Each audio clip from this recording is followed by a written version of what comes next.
Hello hello hello दोस्तों। कैसे हैं आप सब लोग।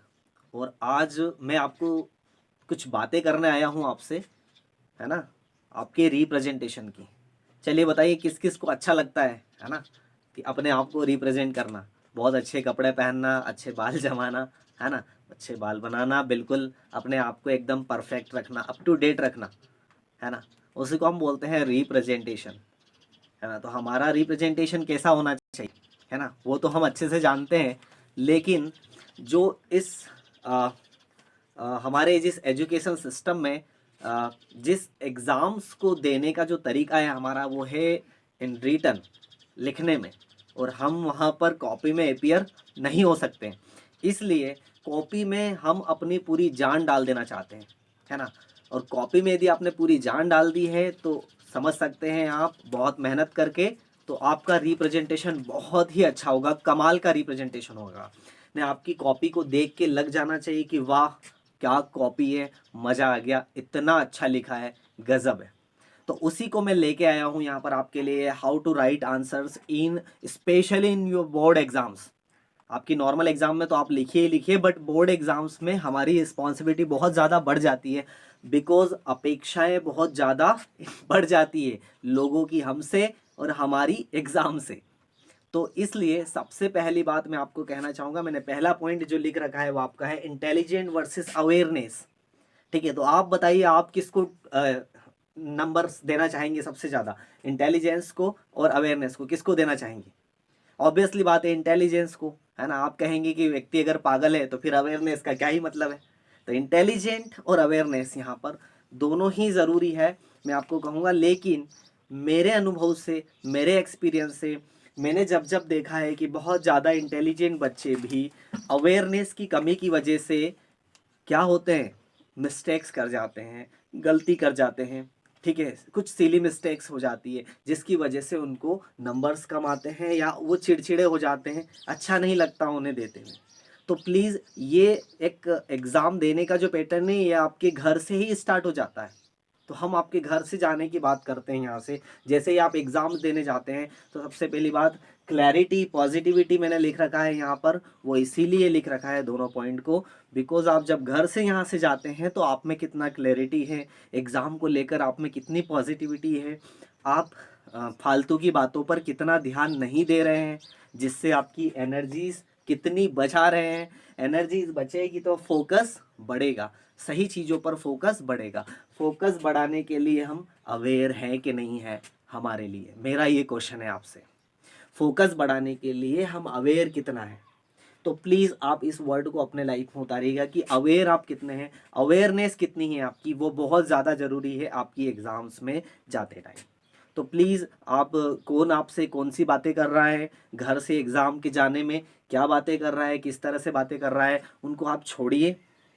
कोई भी डिस्ट्रैक्शन को हमारे ऊपर हावी मत होने दीजिए, उसके बारे में सोचिए मत, निगलेक्ट कीजिए। पहला पॉइंट आपके लिए यही मैं कहूँगा आपको, अवेयरनेस लाने का मतलब ही यही है कि हमें सिर्फ और सिर्फ एग्ज़ाम से मतलब है हमारी, बाकी की जो फालतू बातें हो रही है आसपास, कितनी ही चीज़ें क्या हो गया, हमें कोई मतलब नहीं है। बिल्कुल नहीं सोचना उनके बारे में। आ भी जाए सामने से दिख रहा है लेकिन उनको प्रायोरिटी नहीं देनी है, प्रायोरिटी हमारे वहाँ पर देनी है। प्रायोरिटी अगर हम मेन चीज़ पर देंगे तो फोकस बढ़ेगा, फोकस बढ़ेगा तो एनर्जी हमारे पास बची रहेगी। एनर्जी का यहाँ पर बहुत ज़्यादा इंपॉर्टेंट रोल है, ये मैं आपको बता रहा हूँ, वरना आप मिस्टेक्स करेंगे। ठीक है, तो इतनी सारी चीज़ें, जो ये तीनों चारों चीज़ें मैंने आपको बताई, intelligence, awareness, focus, energy, clarity and positivity, ये काम आपको पहले से ही करके जाना है। ठीक है, तो आप जैसे ही अब एपीयर हो जाते हैं, अब क्लास में आप बैठ जाते हैं एग्ज़ाम देने के लिए, अब आपका क्या है रोल यहाँ पर, तो यहाँ रोल आ जाता है ब्यूटीफुल राइटिंग। बहुत ही ब्यूटीफुल राइटिंग, इसका ध्यान रखना है। ठीक है, अब कुछ बच्चे जो होते हैं, ब्यूटीफुल राइटिंग हो गया, अब ये ठीक है किसी की राइटिंग अच्छी है नहीं है, लेकिन अपने हिसाब से कोशिश कीजिए कि यार मैं कल लिखता था उससे आज बेटर लिखूंगा, या ऐसा लिखूंगा कि सामने वाले को समझ आ जाए। ये ब्यूटीफुल राइटिंग होती है। ठीक है, इतना अच्छा लिखूंगा कि सामने वाले को इजीली मेरा समझ आ जाए, एटलीस्ट समझ में आ जाए। ठीक, ये होती है ब्यूटीफुल राइटिंग। दूसरी चीज़, अब जो फ्रंट पेज होता है उसको कैसे फिल करें, तो फील करने के लिए मैं आपको बता देता हूँ कि फील, जो बोर्ड में जो फीलिंग होती है ओएमआर शीट वाली भी होती है। तो मेरा यूँ कहने का मतलब है आपको प्लीज़, कि आपके एडमिट कार्ड में सब कुछ लिखा हुआ है, रोल नंबर आपके अंक में भी है, नंबर्स में भी है, वर्ड्स में भी है, सब कुछ। मिस्टेक मत कीजिए, बिल्कुल आराम से लिखिए। आपका नाम भी लिख रखा है, एक एक चीज़ बहुत ही क्लैरिटी से, बहुत अवेयर होके लिखिए आप लोग।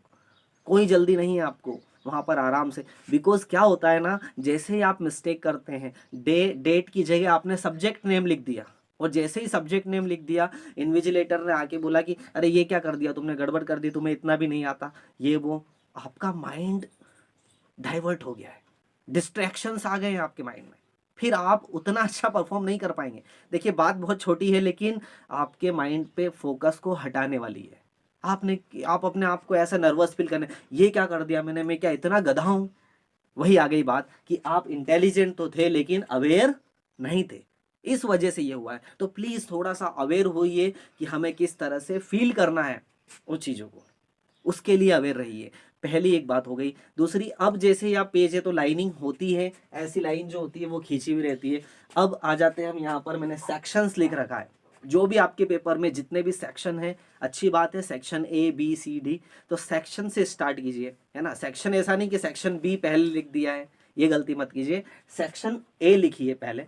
सेक्शन ए में सपोज कर लेते हैं हम 5 क्वेश्चन है, तो यदि आपको फोर्थ वाला अच्छे से आता है तो आप ऐसा कर सकते हैं कि section A and answer fourth, वहाँ से स्टार्ट कर सकते हैं, नो प्रॉब्लम। बट मैं तो कहूँगा कि फिर भी आप आंसर 1 2 3 ऐसे ही जाइए, है ना, सीक्वेंस वाइज जाइए, जैसा आपकी मर्जी हो, लेकिन सेक्शन को नहीं बदलना है आपको, सेक्शन ए चलने देना है। ए पूरा सेक्शन खत्म होने के बाद ही सेक्शन बी डालना है और सी डालना है, ठीक है। अगला पॉइंट मैंने लिख रखा है लाइनिंग का। लाइनिंग बहुत इंपॉर्टेंट है आपको, तो आप आंसर्स खत्म होने के बाद ही, बच्चे क्या करते हैं बाद में खींचेंगे लाइनिंग, टाइम नहीं है, बाद में खींचेंगे, तो बच्चों बाद में रह जाती है लाइनिंग, मैंने बहुत बार देखा है ना, टाइम।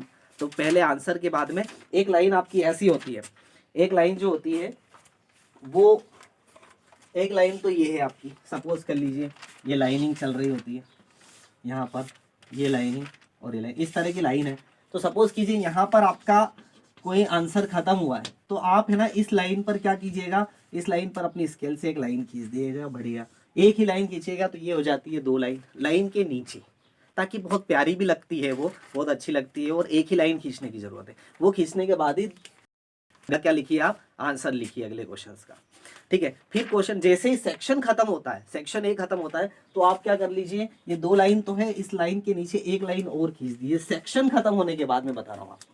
तो सेक्शन खत्म होने के लिए आपने एक दूसरा लाइनिंग का रिप्रेजेंटेशन कर दिया, मतलब सामने वालों को समझ आ गया कि यहाँ पर सेक्शन खत्म हुआ, और इस लाइन के जस्ट नीचे दूसरी लाइन में क्या लिख दीजिए आप, सेक्शन बी, बहुत अच्छे से, ताकि चेक करने वाले को क्लैरिटी हो जाए कि अब मैं सेक्शन बी में एंटर हो चुका हूँ।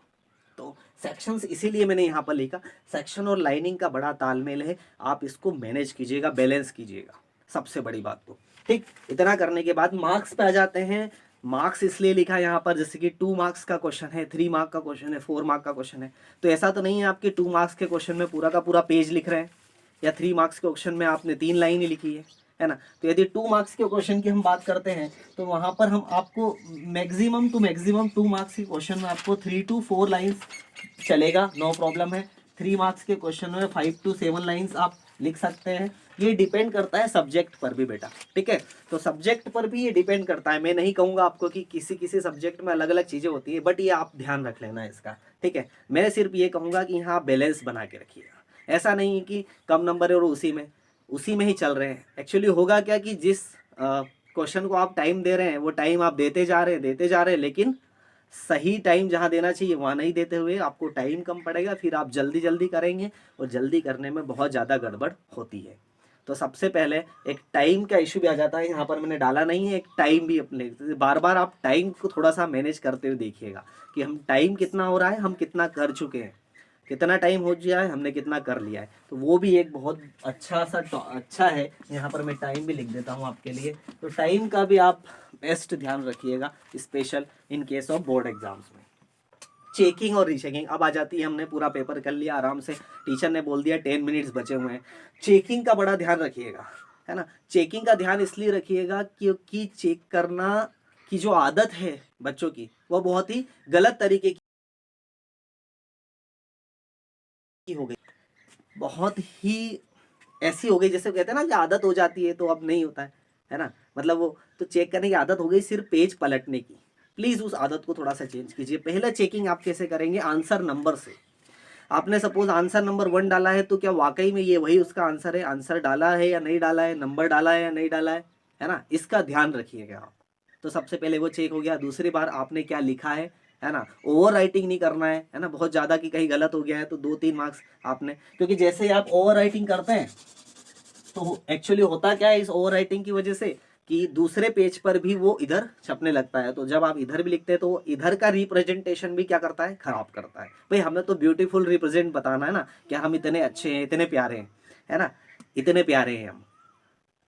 समझ में आया बात? तो ये रिप्रेजेंटेशन चेकिंग और रीचेकिंग की टाइम, चेकिंग और रीचेकिंग इस तरह से करना प्लीज़, ठीक है। लाइन कहाँ नहीं खींची है, नहीं, लास्ट में द एंड लिखना, ठीक है। और ऐसा नहीं है, एक और चीज़ मैं बता देता हूँ जो मैंने बहुत ऑब्जर्व की है, कि स्टार्टिंग के 2-4 क्वेश्चंस तो आप अच्छे से लिखते हैं, बहुत प्यारे ब्यूटीफुल राइटिंग में, लेकिन लास्ट में जाते जाते आप बहुत जल्दी जल्दी में पूरा खराब कर देते हैं। तो प्लीज़ अपने टाइम को, अपने कंटेंट को, अपने नॉलेज को, अपनी अवेयरनेस को, अपने फोकस को और अपनी एनर्जी को इस तरह से बैलेंस कीजिए कि लास्ट तक भी आपका रिप्रेजेंटेशन बहुत अच्छा रहे, है ना। ऐसा नहीं है कि अभी आप तैयार होके आए हैं, अभी आप पाउडर लगा के आए हैं तो अभी आप अच्छे दिख रहे हैं, आधे घंटे बाद आप खराब होने ही, आधे घंटे बाद आपका वो रिप्रेजेंटेशन नहीं है। तो सही बात यह है कि अगर एक्चुअल पर्सनैलिटी आपको दिखना होगी तो वो आपकी मेहनत पे दिखेगी, है ना, वो आपके काम करने के तरीके पर दिखेगी। तो वैसा ही मैं कहूँगा कि सिर्फ आगे आगे अच्छा मत लिखिए, पूरी कॉपी में बहुत ही अच्छे तरीके से लिखिए, बेस्ट विश तरीके। बाकी मेरी वेल विशेस जो है आपके साथ है, और प्लीज़ जो भी आपको हेल्प लगती है या इसके बारे में जो भी पूछना है वो कमेंट सेक्शन में पूछिएगा आप, है ना, मैं आपके लिए हेल्प करने के तैयार हूँ। सो इतना सब कुछ सीखने के लिए, सुनने के लिए और देखने के लिए thank you so much. I hope आप इन सब पॉइंट्स का ध्यान रखेंगे, and wish you all the very best. Thank you so much.